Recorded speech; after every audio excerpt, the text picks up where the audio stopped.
सज्जन शर्मा जी कलकत्ता के बहुत अच्छे सीईओ में से एक सीए थे और उनका काम बहुत अच्छे से अच्छा चल रहा था कलकत्ते में, और अभी बहुत बड़ी आयु नहीं है, लेकिन और 2 बालक हैं, वो अभी पढ़ ही रहे, उनका विवाह भी नहीं हुआ, संसार का कर्तव्य भी पूरा नहीं हुआ, लेकिन एक झटके में कलकत्ते को छोड़कर अपने संपूर्ण जीवन को गौ सेवा में अर्पित कर दिया।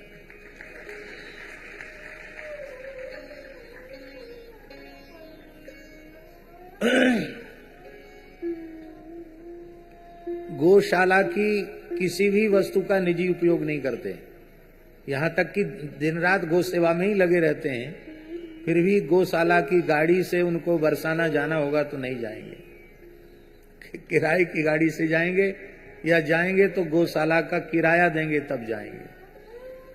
जब बरसाने में उनका निवास नहीं बना था तो जड़खोर गोधाम के कक्ष में रहकर उसकी मासिक सेवा गौ सेवा करते थे तब, और गौशाला का एक अन्न का कण भी उन्होंने अब तक नहीं लिया। अपनी जुक्ति मुक्ति से अपना निर्वाह करते हैं। नहीं तो धन कमाने से किसको संतोष होता है? युवावस्था में संसार से वैराग्य हो जाए, धन से अरुचि हो जाए और तीव्र गति से साधन और सेवा की भावना जग जाए, ये भगवान की अहेतु की कृपा से ही संभव है। पर सच्ची बात है कि इस तरह का निर्णय यदि किसी भाग्यशाली ने कर लिया है तो उसी मनुष्य का जीवन सफल जीवन है, सार्थक जीवन है, आदर्श जीवन है।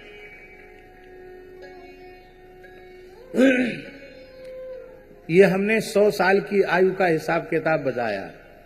25 वर्ष ब्रह्मचर्याश्रम, 25 वर्ष गृहस्थाश्रम, 25 वर्ष वानप्रस्थ, 25 वर्ष संन्यास के।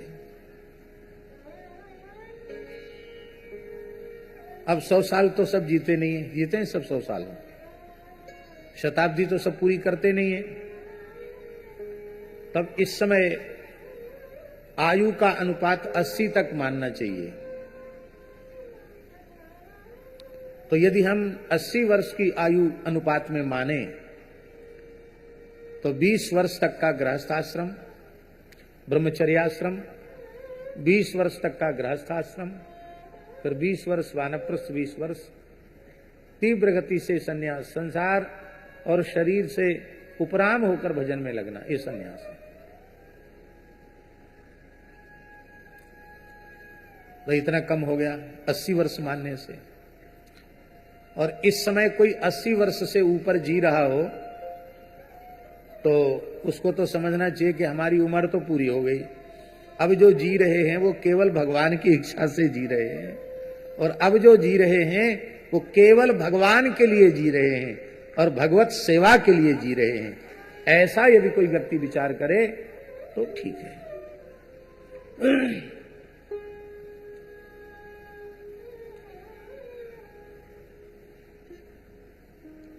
बोलो भक्तवत्सल भगवान की जय।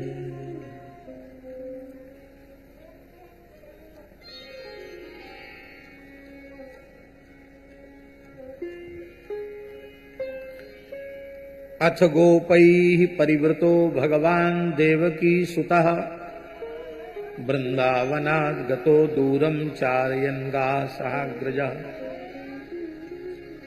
ग्वाल वालों से घिरे हुए भगवान श्री कृष्ण यहां 10वें स्कंध में अनेकों स्थलों पर भगवान श्री कृष्ण को देवकी सुत कहा गया। भगवान देवकी सुता। हम ये नहीं कह रहे हैं कि भगवान देवकी सुत नहीं है, पर एक रहस्योद्घाटन कर रहे हैं कि जहां 10वां स्कंद पूर्वार्ध में ब्रजलीला के प्रकरण में देवकी सुत शब्द आया है, वो देवकी के अर्थ में नहीं है, वो यशोदा जी के अर्थ में है। आप कहेंगे ऐसा कैसे? देवकी देवकी है, यशोदा यशोदा है। हरिवंश पुराण में लिखा है यशोदा जी के दो नाम हैं, यशोदा देवकी त्यपी, दो नाम है, यशोदा और देवकी, ये दो नाम है उनके। आज की सभ्यता तो यह है कि ऐसी सब नाम लेके पुकारते हैं, लेकिन हमारी प्राचीन सभ्यता में मनु महाराज ने व्यवस्था बनाई है, नियमावली बनाई है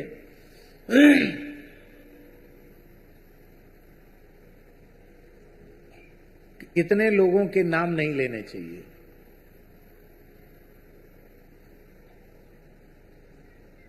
यदि कल्याण की इच्छा है तो इतने नामों के उच्चारण से बचना चाहिए। कौन कौन, ध्यान देकर सुनिए।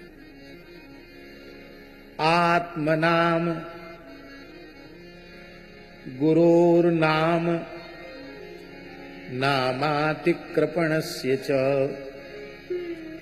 श्रेयस्कामो न गृह्णीयात्, ज्येष्ठापत्य कलत्रयोः।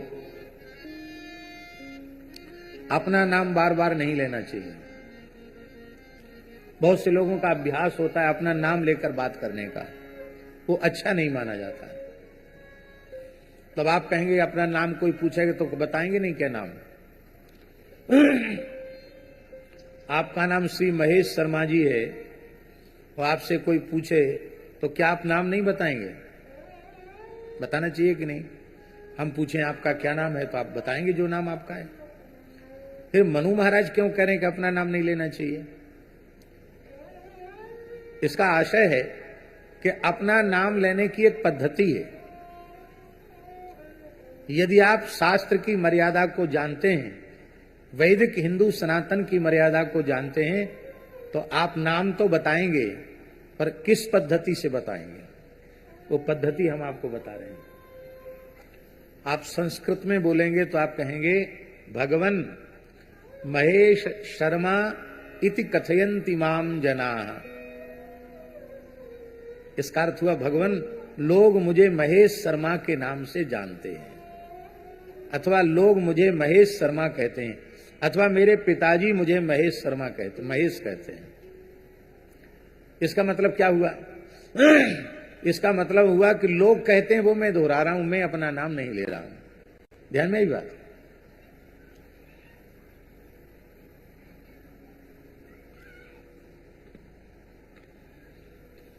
गुरोर नाम, गुरुजी का नाम भी नहीं लेना चाहिए। लोग सीधे ही नाम लेते गुरुजी का, हम उनके चेला हैं। न श्री न जी, सीधे ही नाम लेंगे। उपाधि की बात तो जाने दो, कोसों चलेगी उपाधि।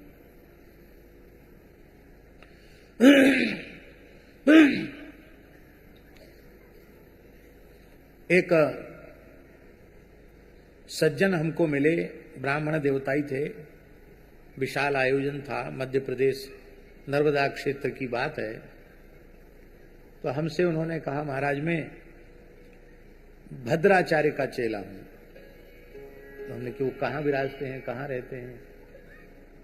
तो उन्होंने कहा तुलसी पीठ वाले। अरे मैंने कहा तुम उनके शिष्य हो तो ऐसे नाम लेना चाहिए तुमको, भारतवर्ष के कितने बड़े विद्वान हैं।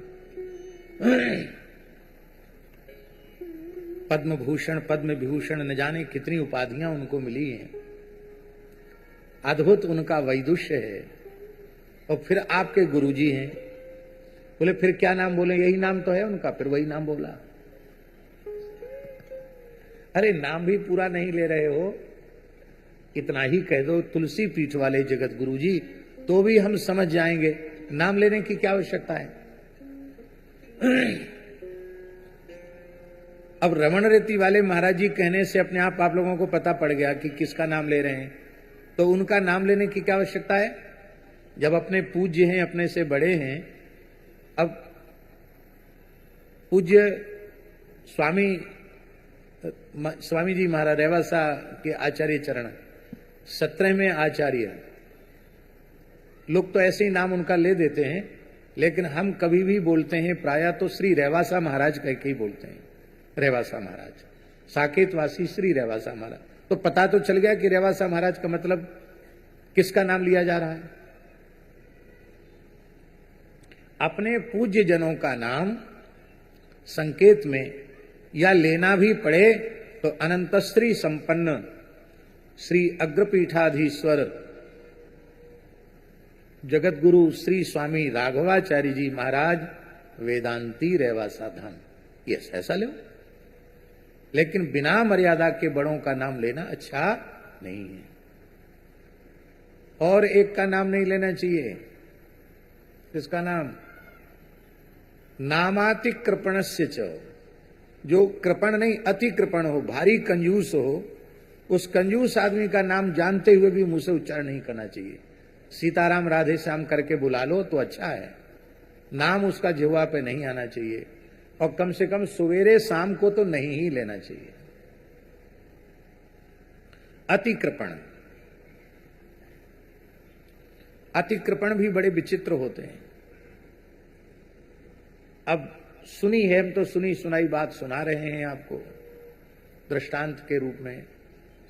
कोई श्रीमंत व्यक्ति थे, मारवाड़ी थे, राजस्थानी थे, और गए ब्रज दर्शन करने के लिए, तो मथुरा में विश्राम घाट पर आचमन करने लगे। तो वहां तो पंडा जी तैयार रहते हैं संकल्प कराने वाले, तुरंत पंडा जी आ गए। वो समझते थे कि पास संकल्प बोलते कहेंगे दक्षिणा लाओ, और दक्षिणा आज तक कभी किसी को दी ही नहीं, तो कैसे दें? अपने अभ्यास को क्यों बिगाड़ें, अपनी प्रतिज्ञा भंग क्यों करें कि जीवन में केवल लेना ही लेना है, देना किसी को है ही नहीं। तो बोले नहीं नहीं, हम तो ऐसी आचमन कर रहे हैं, हमको संकल्प की जरूरत नहीं।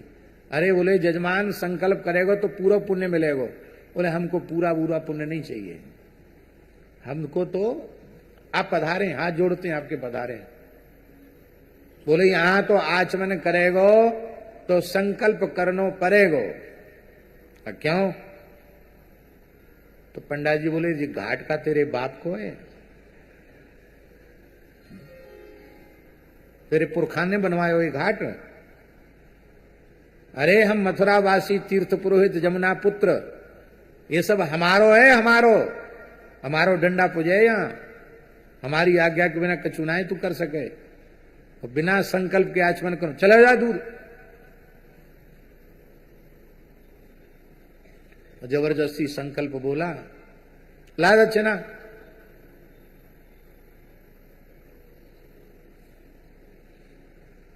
तो पहले पुराने लोग जो है ना, एक कपड़े की वो बनाते थे, वो कमर में रुपया रख लेते थे, कमर से बांध लेते थे, खौरी है जो भी हो, कमर में बांध लेते थे, दामोदर बन जाते थे। तो कमर के पैसा तो उसने छुए नहीं, ऐसे इधर जेब में हाथ डाले, उधर जेब में हाथ डाले। बोले पंडित जी क्या बताऊं, आप नाराज मत होना, पैसा तो इसमें बिल्कुल एक पैसा भी नहीं मेरे पास। बोले कोई बात नहीं, 1.25 रुपया दक्षिणा संकल्प का लिखवा लो। पंडा जी ने अपनी बही में लिख लिया, नाम पता सब। बोले तू वहां का है? वहां तो मेरी बहुत जजमानी में हर साल जाता हूं, और तेरा नाम हमने सुना, तू बहुत बड़ा सेठ है। कोई बात नहीं, हम वहां जाकर 1.25 रुपया ले लेंगे तुमसे। 1.25 रुपया दक्षिणा और 1.25 मन अन्न लिख लिया। अब पंडा जी समय से जजमानी में पहुंचे। उस व्यक्ति ने जब देखा कि ये ब्राह्मण तो यहां तक आ गया, तो आते ही उसने अपनी पत्नी से कहा कि मैं मरने का नाटक करता हूं, तुम रोने लग जाना। हाँ, हाय री हाय, मैं तो मर गई, ये चले गए, मेरा क्या होगा, ऐसे जोर जोर से चिल्लाना। वो भी बड़ी आज्ञाकारिणी रही होगी। इसने मरने का नाटक किया और उसने जोर से रोना आरंभ किया। पंडा जी बोले भाई क्या बात है, क्या हुआ? कहे तो ये तो पधार गए। उसने सोचा कि अभी तक तो कुछ नहीं था, मेरे घर में पैर रखते ही पधार गए, ऐसा कैसे हो सकता है? तो बोले तो ठीक है, कोई बात नहीं, हमारा पैर ही इतना खराब है कि हमारे आते ही भगत जी पधार गए, हमें तो उनसे कुछ दान दक्षिणा लेनी थी, हिसाब किताब बकाया था, कोई बात नहीं, मर गए तो क्या है, अब बिना उनका संस्कार कराए हम जाएंगे नहीं। क्योंकि हम मथुरा से आए हैं, तो हमारी उपस्थिति में विधि पूर्वक अंत्येष्टि हो जाएगी, तो ये कम से कम अच्छे लोगों में जाएंगे। बैठ गए, अपना झोला झंटरा वहीं पटक के बैठ गए।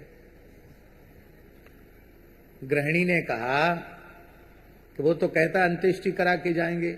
अरे बोले अब काम धंधा हमसे होता नहीं है, घर में रोटी बिगाड़ते हैं, फूंक ताप दो, कोई चिंता की बात है, पर देंगे नहीं। हाँ, वो ही पता नहीं कैसी पतिव्रता रही होगी, पुत्र भी कैसे आज्ञाकारी रहे होंगे, जीवित बाप को ही अर्थी में बांध के राम नाम सत्य है, गोपाल नाम सत्य है, सत्य बोलो गत्य है। पंडा जी पीछे पीछे चले। जैसे ही गांव के बाहर स्मशान में उनको लेके गए तो पंडा जी का हृदय पसीज गया।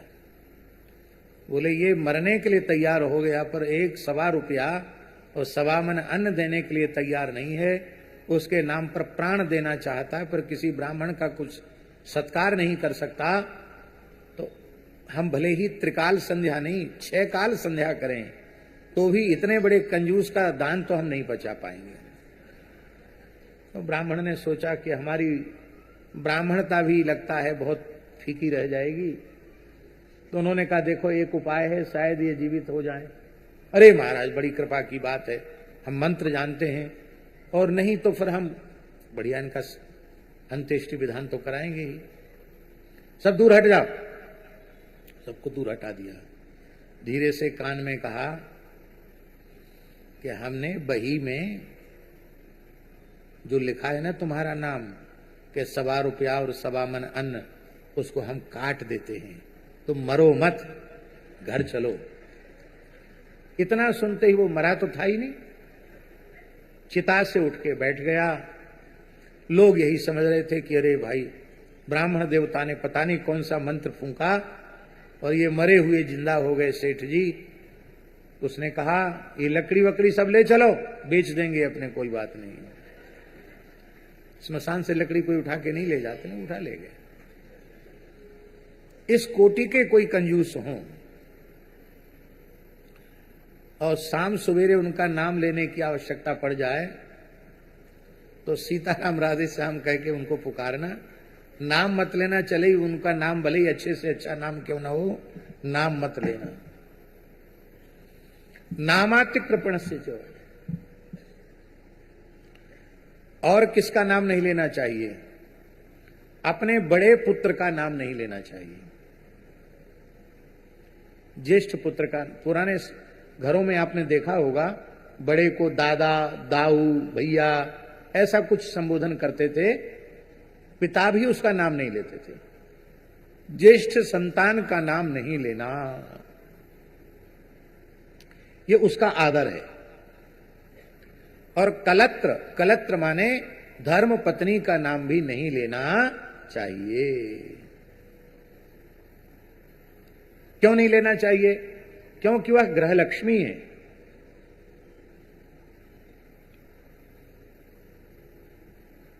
और कितने संबोधन हो सकते हैं?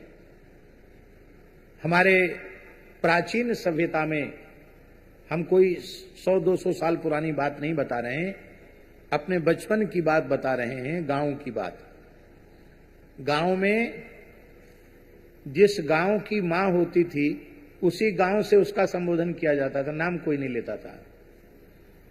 जैसे कोई ओरछा की है तो कहे ओरछा वाली, ललितपुर वाली, टीकमगढ़ वाली, ऐसा नाम लेते थे, पूरा वाली। यही कारण है कि नंद गांव में राधा नानी का नाम नहीं लिया जाता, तब क्या कहा जाता? बोल बरसाने वारी की जय। बरसाना वाले बोलते हैं राधा रानी की, और नंदगाम वाले बोल बरसाना वारी की जय। यशोदा जी को महराने वारी कहा जाता है। आज भी ब्रज में ऐसी परंपरा है, मायके के नाम से उनका नाम लिया जाता है, अथवा कोई दूसरा नाम रख दिया जाता, सांकेतिक नाम।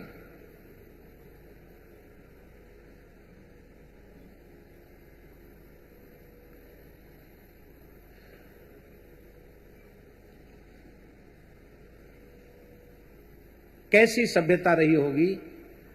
लोग कहते पुराने लोग कम पढ़े लिखे थे, लेकिन शास्त्रों की मर्यादाओं का अक्षरशः पालन करते थे। जेठ का नाम नहीं लेती, देवर का भी नाम नहीं लेती, आदर के कारण। तो लजीले, सजीले, चटकीले, मटकीले ऐसा नाम रख देती और उन्हीं नाम से उनका संबोधन कर दिया जाता।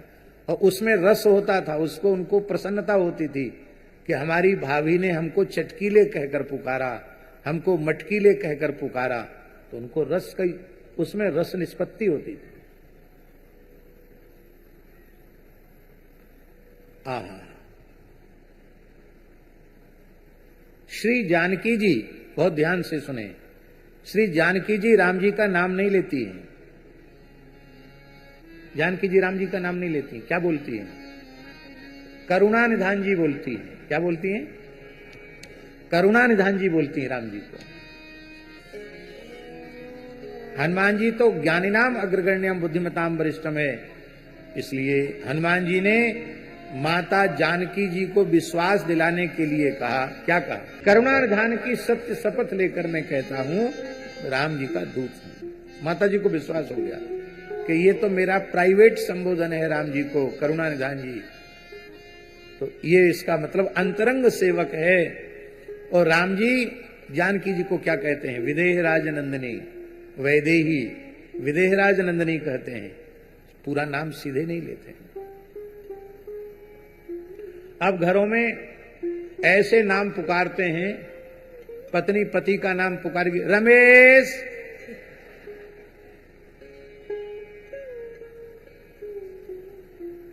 लो साहब, जैसे घर का कोई नौकर हो, और वो भी कहेंगे ममता, चाहे घर की कोई नौकरानी हो। गृह स्वामी को नौकर बना दिया और गृह स्वामिनी को नौकरानी बना दिया। ये आधुनिक सभ्यता है, प्राचीन सभ्यता ये नहीं। तो हमारी जो सभ्यता है सनातन सभ्यता, उस सनातन सभ्यता के अनुसार अनेक बातें। अब देखिए, छोटे छोटे गांव में भी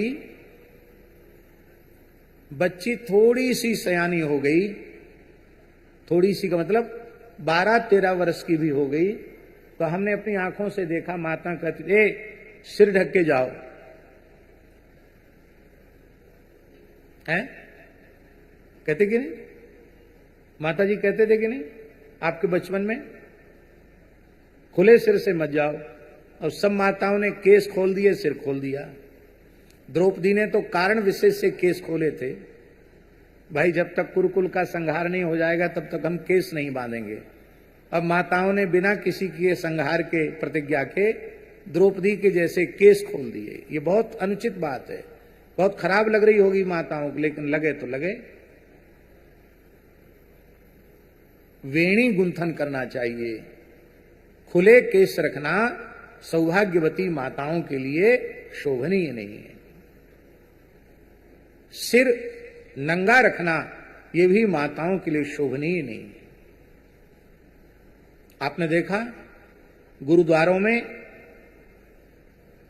कोई भी माता के मस्तक का, खाली मस्तक का दर्शन नहीं करेंगे, सबके यहां दुपट्टा होगा, कपड़ा बांधेंगे, दुपट्टा रखेंगे।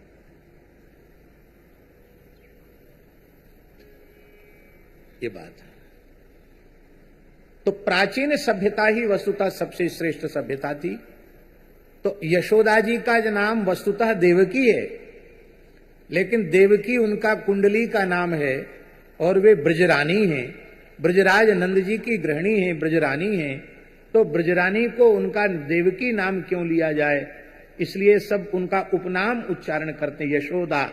यशोदा माने सबको यश देने वाली, किसी को अपयश नहीं देती, किसी को बुरा नहीं कहती।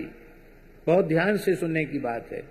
जो किसी में दोष न देखे, किसी की बुराई न करे, किसी को अपयश न दे, सबको यश दे, उसी की गोद में भगवान खेलते हैं।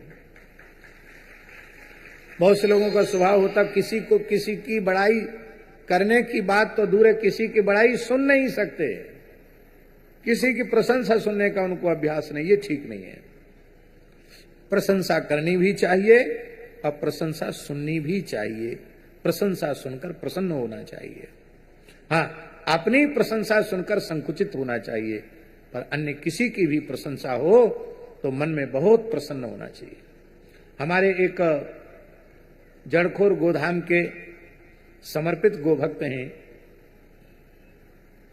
दिल्ली वाले राजेश जी, एक दिन कथा में भी आए थे।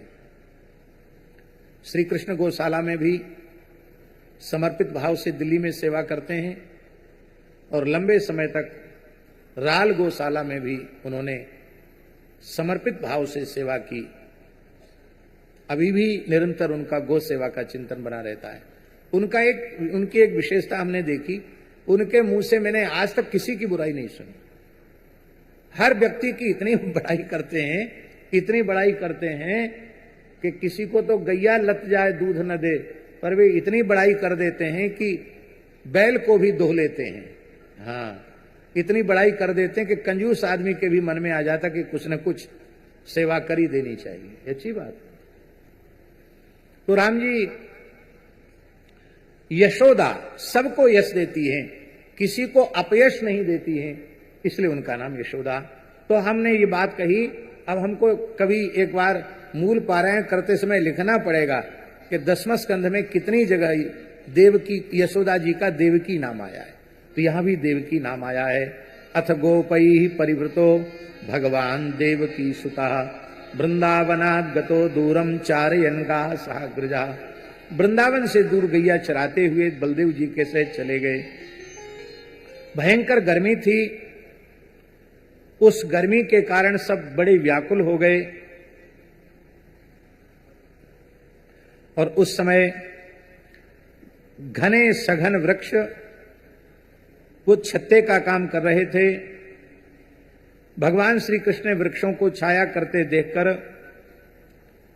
अपने सखाओं का संबोधन करते हुए कहा, हे स्तोक कृष्ण, हे अंशु, हे श्रीदामा, हे सुबल, हे अर्जुन, हे विशाल, हे ऋषभ, हे तेजस्वी, हे देवप्रस्थ, हे बरूथप, हे प्यारे मित्रों, ये वृक्ष कितने अद्भुत हैं।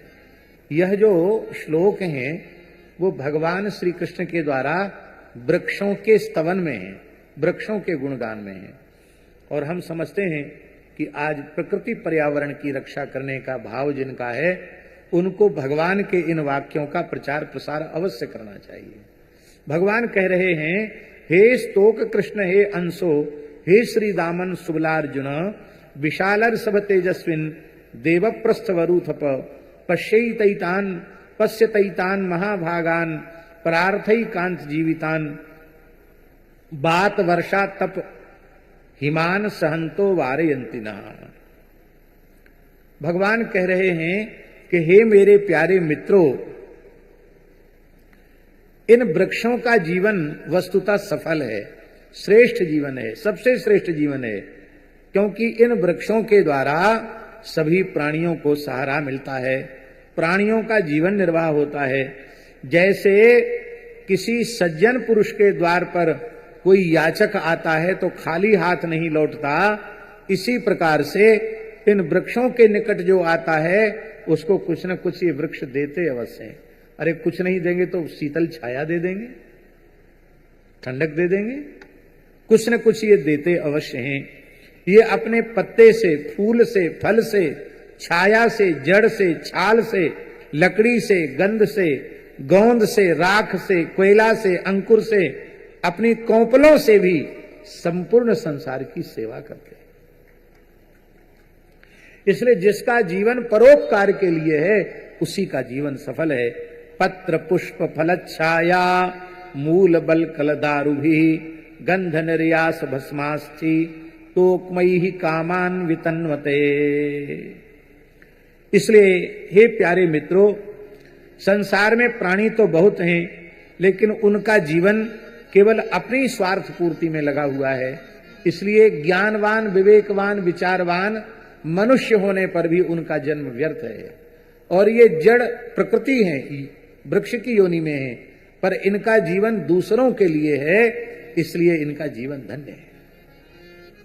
भगवान कहते हैं, हे मेरे प्यारे मित्रों, संसार में प्राणी तो बहुत हैं, परंतु उनके जीवन की सफलता इतने में है कि जहां तक हो सके अपने धन से, अपने विवेक से, अपने विचार से, अपनी वाणी से, अपने प्राणों से ऐसे काम करें जिससे सबकी भलाई होती हो, दूसरों की भलाई होती हो।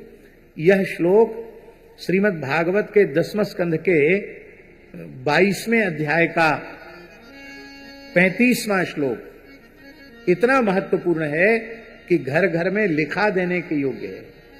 इतना सुंदर श्लोक है। लिखाने की बात हम इसलिए कह रहे हैं कि बार बार उस पर नजर पड़ेगी तो कुछ न कुछ हमारी बुद्धि में संस्कार पड़ेंगे।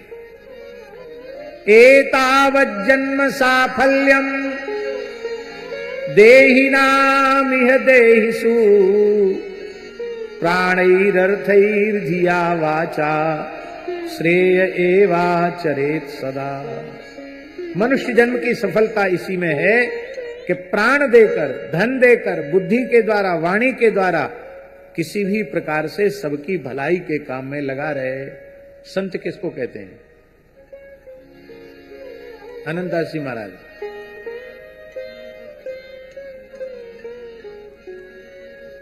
लाल कपड़े वाले को कि सफेद कपड़े वाले को कि पीला कपड़े वाले को कि काला कपड़े वाले को कि खड़ा तिलक लगाने वाले को कि आड़ा तिलक लगाने वाले को कि तिलक न लगाने वाले को, दंड लिए रहने वाले को या दंड न लिए रहने वाले को, किसको कहते हैं? ये सब संप्रदायों के चिन्ह हैं, सब प्रशंसनीय हैं, आदरणीय हैं, किंतु संत की परिभाषा है। भगवती को क्या प्रिय है?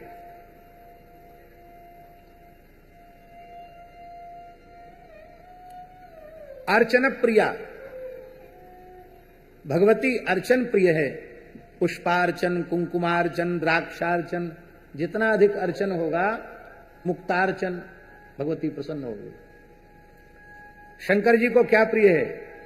जलधारा प्रियो शिवः, जलधारा उनको प्रिय है। भगवान को क्या प्रिय है? भगवान को क्या प्रिय है? रामकृष्ण नारायण को क्या प्रिय है? बोले उपकार प्रियो विष्णु। भगवान को उपकार प्रिय है। उपकारी व्यक्ति भगवान को बहुत अच्छा लगता है। इसलिए परोपकार किसी को दिखाने के लिए नहीं, नाम और कीर्ति बटोरने के लिए नहीं, परोपकार की वृत्ति हमारा स्वभाव बन जाना चाहिए, हमारी आदत बन जाए। हमारे द्वारा कभी किसी का अहित न हो, सभी प्राणियों का हित ही हमारे द्वारा हो। एक होता हित और एक होता है परम हित। हित है जो संसार की वस्तुओं का अभाव उसके जीवन में है, तो आप उस अभाव की पूर्ति कर सकते हैं, तो बिना मांगे आप उसकी पूर्ति कर दो, यह हुआ हित। और भगवान का प्रेम प्रदान कर देना, भगवान की भक्ति प्रदान कर देना, भगवत प्राप्ति करा देना, भगवत प्राप्ति के पथ पर अग्रसर कर देना, यह हो गया परम हित। इसी तरह से पूज्य सेठ श्री जयदयाल गोयनका जी, श्रद्धेय श्री स्वामी राम सुखदास जी महाराज और पूज्य श्री भाई जी महाराज, ये महापुरुष दो भाग मानते थे सेवा के, एक सेवा और एक परम सेवा। अभी गीता संस्कार के जो छोटे छोटे बच्चों ने गीता सुनाई, अभी आपने परम सेवा की बात सुनी।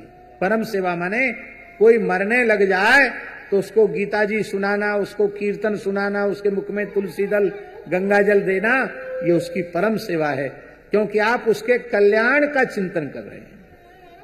परम सेवा। तो उपकारी व्यक्ति भगवान को प्रिय है। यहां लिखा है कि वो वृक्ष ऐसे झुक रहे हैं भगवान श्री कृष्ण के चरणों में, तरुणाम नम्र शाखा नाम मध्य यमुनांगता। नम्र शाखा वाले जो वृक्ष हैं, हमारे ब्रज के वृक्ष भी बाहर के वृक्षों से अलग ही होते हैं। लगता है वो ब्रजरज में लंबी दंडोत लगा रहे हैं। किसको लगा रहे हैं दंडोत? प्रिया प्रीतम गलवैया देकर आ रहे हैं, और अपने युगल सरकार को आंखों के सामने आते देखकर मानो वे लताएं, वे वृक्ष भगवान को साष्टांग प्रणाम कर रहे हैं। ऐसी विचित्र शोभा वृंदावन के वृक्षों की हो रही है। भगवान श्री यमुना तट पर निकल आए। तत्र गाः पाये त्वापः सुमृष्टा शीतला शिवा, ततो नृपः स्वयं गोपाः कामं स्वादुपपुरजलम। यमुना जी का जल बड़ा ही मधुर, शीतल और स्वच्छ था। अब वैसा नहीं है जैसा वर्णन किया जा रहा है। सभी ग्वाल वालों ने पहले यमुना जी का जल गायों को पिलाया, इसके बाद स्वयं जल पिया। ये बात ध्यान देने की है। प्यासे ग्वालवाल भी हैं, पर जब उनकी गायों ने जल पीकर तृप्ति का अनुभव कर लिया, तब ग्वाल वालों ने जल पिया। और जल पीने के बाद भगवान श्री कृष्ण बलराम ने भी जल पिया और वो यमुना जी के पुलिन में बैठ गए। एक स्वाभाविक प्रकृति है बाबा। वो स्वाभाविक प्रकृति क्या है कि आप कहीं से चल के आए हो, गर्मी से थोड़े परेशान हो, प्यास लग रही हो और आप 1 गिलास 1.5 गिलास पानी पी लो, तो थोड़ी देर बैठने के बाद, प्यास बुझने के बाद फिर भूख लगती है। इसलिए आयुर्वेद भी कहता है कि भोजन के आधा पौन घंटे पहले जल पीना चाहिए, जिससे भूख बढ़िया से लग आवे। तो गर्मी से व्याकुल तो थे ही, चलकर वहां तक पहुंचे थे और अब जल भी पी लिया, यमुना जी का सुंदर जल पिया, तो सबको बड़ी जोर की भूख लगी। और जब भूख लगी तो ग्वाल वाल बोले, गोपाऊचुहु राम राम महावीर्य कृष्ण दुष्ट निवरहण, ऐसा वही बाधते छुन्नस्तच्छांतिम कर्तुमर्हतः। हे बलराम जी महाराज, हे नयनाभिराम बलराम जी, हे महाबलवान श्री कृष्ण, आपने अनेकन दुष्टन को मार्यो। तेने पूतना मारी, अघासुर मार्यो, बकासुर मार्यो, न जाने कितने असुरन को तेने संहार कियो। तू ऐसो करिया भूख है और मार दे। आज ये भूख हमें बड़ी परेशान कर रही है। ऐसा वही बाधते छुन्ना तच्छांतिम कर्तुमर्हतः। ये भूख हमको बहुत व्याकुल बना रही है, इस भूख से हमको बचाओ, भूख को मार दो। भगवान ने कहा कि कैसे भूख मरेगी सो बताओ।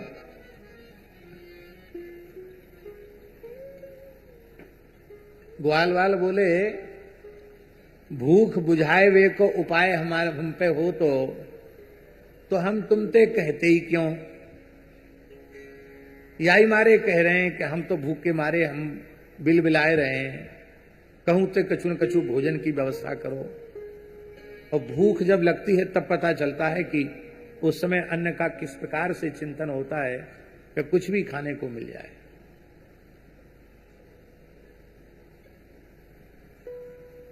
संत मुझे स्मरण नहीं है, लेकिन वृंदावन में अधिक मास था। बात 1995 से पहले की बात है। अब 92 की है कि 93 की है, वो विचार करने से पता लगेगा किस सन में अधिक मास था। तो हमने भी वृंदावन की दंडोती परिक्रमा की।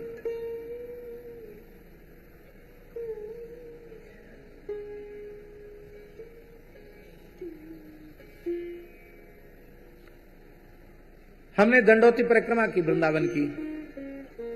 गर्मी का समय था, तो रात्रि में 8-9 बजे चलते थे। उस समय पक्का रोड नहीं था परिक्रमा में, कच्चा रास्ता था और इतनी भीड़ भी नहीं होती थी परिक्रमा में, कम भीड़ होती थी। तो एक हमारे संत हैं झालावाड़ वाले त्यागी जी, उनके साथ दंडोती परिक्रमा कर रहे थे और गर्मी थी, तो शाम को तो रात्रि में कुछ खाया नहीं कि दंडोती करनी पड़ेगी, और तो भूख भी ज्यादा लगी नहीं थी। जल पी के गए, 1-2 बार जल पिया और फिर इतनी तेज भूख लगी कि हमारा तो दंडोती करना मुश्किल हो गया। हमने कहा, त्यागी जी भाई, हमें तो बहुत जोर की भूख लग रही है, कहीं से लाओ। रंग जी का घंटा बजा, 1 बोले महाराज रात्रि का 1 बज रहा है, 1 बजे कहां से लाऊं, जंगल है यहाँ। भाई मैं तो भूख से बहुत व्याकुल हूं। तो बाल पास में राजपुर गांव है, पगडंडी। अब तो पूरी परिक्रमा में निर्माण हो गया, उसमें निर्माण नहीं था, जंगल था। तो त्यागी जी बोले राजपुर गांव से किसी ब्रजवासी को जगा के उसके घर की मधुकरी ले आवे। हमने कहा वैसे तो हम मधुकरी नहीं पाने में ज्यादा वो रखते हैं, लेकिन अब भूख लग रही, ले आओ, कोई बात नहीं। जैसे ही आगे जाने का विचार सो किया, सो कुत्ता भौंकने लग गए। बोले कुत्ता तो वैसे चीड़ फाड़ कर देंगे, तो कहीं थोड़ी दूर आगे चलते हैं। तो थोड़ी दूर चले, एक रास्ता चामुंडा की तरफ चला गया, एक इधर की ओर मुड़ जाता परिक्रमा में।